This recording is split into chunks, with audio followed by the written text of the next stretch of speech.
हमने अभी आपको जो एग्जांपल दिया है वो सिर्फ और सिर्फ लाइफस्टाइल एक्सपेंस के लिए आपको 5 करोड़ रुपए लगेंगे उसका एग्जांपल है।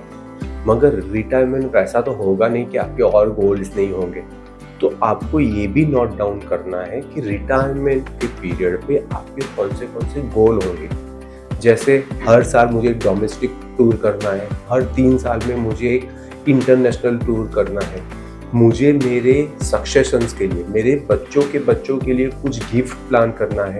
रिटायरमेंट प्लानिंग के टाइम पे आपको ये सब चीज़ कंसीडर करना है।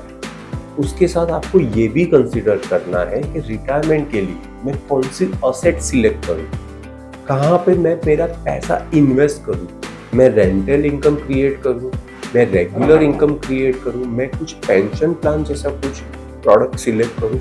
क्या प्रोडक्ट सिलेक्ट करना है वो आपको एक्सपर्ट बता पाएगा, जो आपके साथ बैठ के काम करेगा।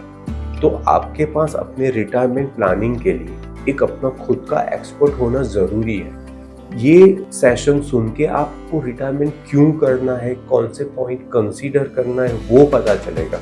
मगर आपके पास अपना लाइफ लॉन्ग एडवाइज़र होना चाहिए जो आपको एसेट सिलेक्ट करने में हेल्प करेगा, प्लस रेगुलर रिव्यू करने में भी हेल्प करेगा। तो आप आज जो प्लान कर रहे हो नेक्स्ट 27 ईयर्स के लिए कर रहे हो, तो आज आपने जो सोचा होगा जाके 2 साल के बाद या 3 साल के बाद वो थॉट चेंज हो सकते हैं। तो रेगुलर रिव्यू रिटायरमेंट प्लानिंग के लिए करना सबसे ज़्यादा ज़रूरी है, और उसके लिए आपके पास अपना कोई ना कोई एडवाइज़र होना ज़रूरी है।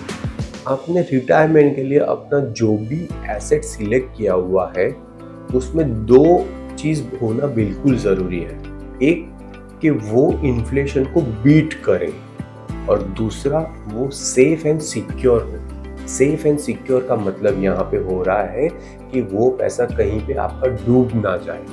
तो लालच में आके अपना रिटायरमेंट का फंड कभी भी वैसी प्रोडक्ट में मत इन्वेस्ट करना जहाँ पे 0.1% भी पैसा डूबने का चांस हो सकता है। जैसे मैंने आपको बताया रिटायरमेंट प्लानिंग क्यों करना चाहिए। सबसे पहले उसका एक जो मोस्ट इम्पोर्टेंट पॉइंट है वो है आपका सेल्फ रिस्पेक्ट। दूसरा रहेगा आप लाइफ टाइम तक एंजॉय कर पाओगे अपना रिटायरमेंट के गोल्डन पीरियड। तीसरा, you will be a great grandpa. अगर आपको बच्चों ने बोला कि दादा मुझे कुछ खर्च करना और आपके पास पैसा है, आपने खर्च कर लिया, तो you would be a great grandpa. चौथा, अगर आपके बच्चों को पैसों की जरूरत हुई, you can help your family. सबसे अच्छी चीज क्या होगी पता है? कैश फ्लो आपके पास होगा ना तो मेंटल पीस मिलेगा। मेंटल पीस होगा तो आप मेंटली हेल्दी रहोगे, और जो आदमी मेंटली हेल्दी रहता है ना वो आदमी लाइफ टाइम के लिए हेल्दी फील करता है।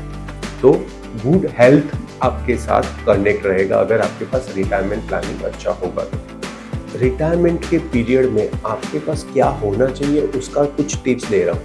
आप अपना सक्सेशन प्लानिंग होना ही चाहिए। आपके पास डेबिट कार्ड होना चाहिए, क्रेडिट कार्ड नहीं होना चाहिए। आपके पास मेडिक्लेम होना चाहिए, लाइफ इंश्योरेंस की ज़रूरत नहीं है। आपका डेट 0 होना चाहिए। और मेरी राय है, पर्सनल एडवाइस, आपका खुद का घर होना चाहिए। रेंट हाउस रिटायरमेंट के पीरियड दरमियान हमेशा आपको एक बहुत बड़ा स्ट्रेस क्रिएट करेगा। तो रिटायरमेंट से पहले आपका अपना खुद का घर बनाना ज़रूरी है। रिटायरमेंट प्लानिंग बहुत अच्छी तरह करने के लिए जैसे मैंने आगे बताया था वैसे आपके पास अपना एडवाइज़र होना ज़रूरी है। क्यों एडवाइज़र होना चाहिए? एडवाइज़र आपको सब कैलकुलेशंस निकाल के देगा, कितने पैसे लगेंगे, कैसे इन्वेस्ट करना है, इन्वेस्टमेंट ऑप्शंस वो आपको बना के देगा, रेगुलर आपको अपडेट करेगा, पोर्टफोलियो रिव्यू करेगा, और एक अच्छा एडवाइज़र जिंदगी भर आपके साथ आपके रिटायरमेंट में होगा। तो आपको पीस ऑफ माइंड मिलेगा, और आपने जो भी गोल बनाए हैं अपने रिटायरमेंट के लिए वो सब गोल अचीव होगा। This is my guarantee. तो plan your retirement now with your adviser. Thank you.